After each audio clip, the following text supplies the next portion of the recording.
Bonjour et bienvenue sur la chaîne. Pour ceux qui ne la connaissent pas encore, ici nous parlons électronique, robotique, DIY, impression 3D et programmation. Aujourd'hui, nous allons faire clignoter une LED, ou DEL en français, pour diode électroluminescente. Tout un programme. Nous verrons donc ce qu'est une LED, une résistance, comment calculer sa valeur et enfin le programme.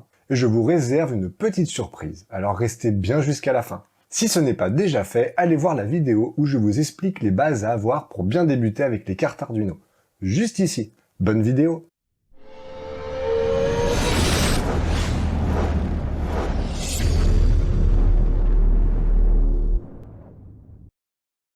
Et non, je ne vais pas vous faire un cours d'histoire sur les années 1940, mais vous parler d'un des composants les plus utilisés en électronique. Une résistance est un composant dont la principale caractéristique est d'opposer une plus ou moins grande résistance à la circulation du courant électrique qui la traverse. En résumé, elle va nous permettre de réduire l'intensité du courant. Une résistance se note R dans un schéma, et vous pouvez retrouver deux symboles différents. Le symbole de la norme IEC ou de la norme ANSI, la norme américaine. Pour connaître la valeur d'une résistance, il faut se référer à son code couleur. Mais pas besoin de les apprendre par cœur, il existe des outils en ligne ou encore des applications mobiles pour vous simplifier la vie. Pour calculer la valeur d'une résistance dans un circuit, nous utiliserons la loi d'Ohm, U égale R fois I, avec U la tension en volts, R la résistance en ohms, I l'intensité du courant en ampères. Petit exemple avec ce circuit. Nous avons U est égal à 5 volts, R est égal à 1 kΩ, et donc I est égal à U divisé par R, soit I est égal à 5 divisé par 1000. I est égal à 0,005 ampères, soit 5 mA. Vérifions avec le multimètre placé en série.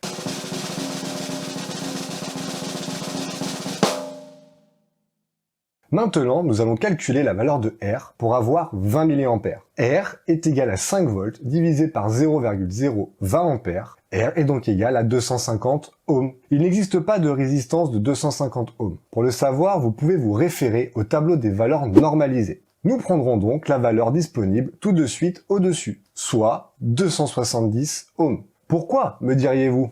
Tout simplement parce que si j'ai besoin de 20 mA et que je prends une résistance de 240 ohms, j'aurai 20,8 mA. C'est pas une grosse différence, certes, mais c'est plus que 20 mA. Et le composant monté en série de cette résistance recevra trop de courant, et pourrait donc griller. On prendra donc toujours la valeur de résistance supérieure. Avec une résistance de 270 ohms, j'aurai donc un courant d'environ 18,5 mA. Vérifions ça avec le multimètre.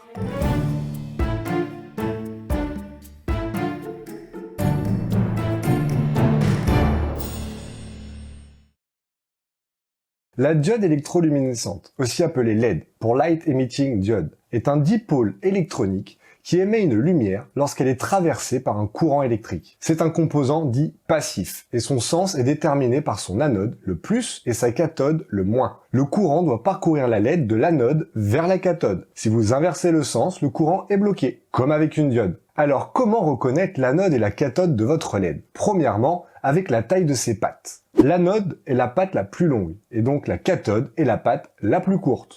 Deuxième possibilité, si vous regardez au-dessus de la LED, vous verrez qu'il y a un côté plus plat que l'autre. Ce plat représente la cathode. Pratique quand les pattes sont coupées. Sur un schéma électrique, l'anode est représentée par la base du triangle. Pour se souvenir du sens d'une LED dans un schéma, il faut tout simplement la voir comme une flèche qui va du plus au moins, et donc de l'anode vers la cathode. Ou aussi en se représentant la barre comme un mur qui bloque le courant. Si votre plus arrive donc sur ce mur, le courant ne passe pas.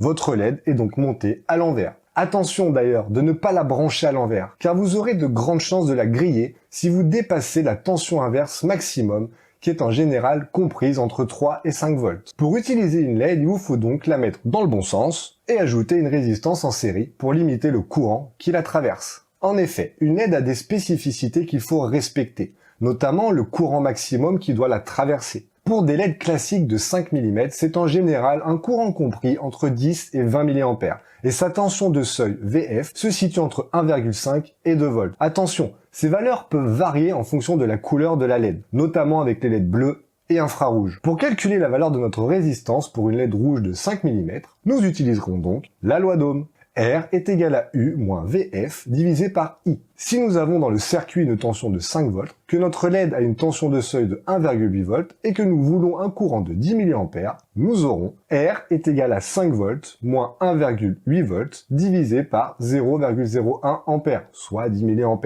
Et c'est donc égal à 320 ohms. Nous prendrons donc une résistance de 330 ohms, car il n'existe pas de résistance de 320 ohms. Nous prenons donc la valeur disponible supérieure. Petite information supplémentaire, car la question revient souvent. Faut-il mettre la résistance avant ou après la LED? Et la réponse est les deux. Vous pouvez la mettre avant ou après, mais par convention, la résistance se place le plus souvent avant. Et donc, si je mets une résistance de 1 kΩ, cela va diminuer l'intensité du courant qui traverse la LED, ce qui va diminuer la puissance en watts, et donc, je pense vous l'avoir déjà dit dans une autre vidéo. Elle brillera donc moins, que vous pouvez aller voir si ce n'est pas déjà fait. Et voilà, la boucle est bouclée. Merci d'avoir regardé cette vidéo. Et attends, il manque quelque chose. Ah oui, j'ai oublié. Passons donc au programme sur la carte Arduino. Mais avant, et pour voir si vous avez bien suivi, je vous propose un petit jeu concours pour vous faire gagner un starter kit Arduino.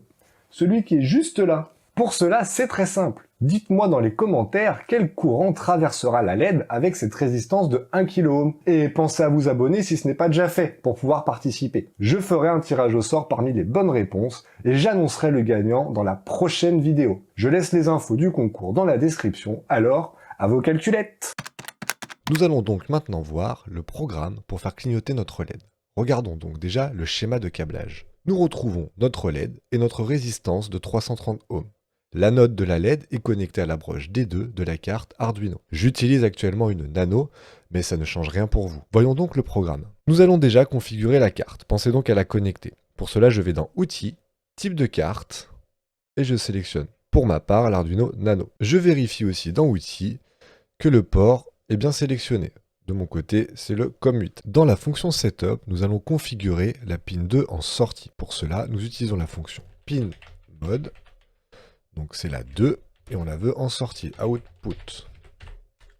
Ensuite, dans la fonction loop, nous allons faire clignoter notre LED toutes les 500 millisecondes. Pour cela, on va déjà l'allumer.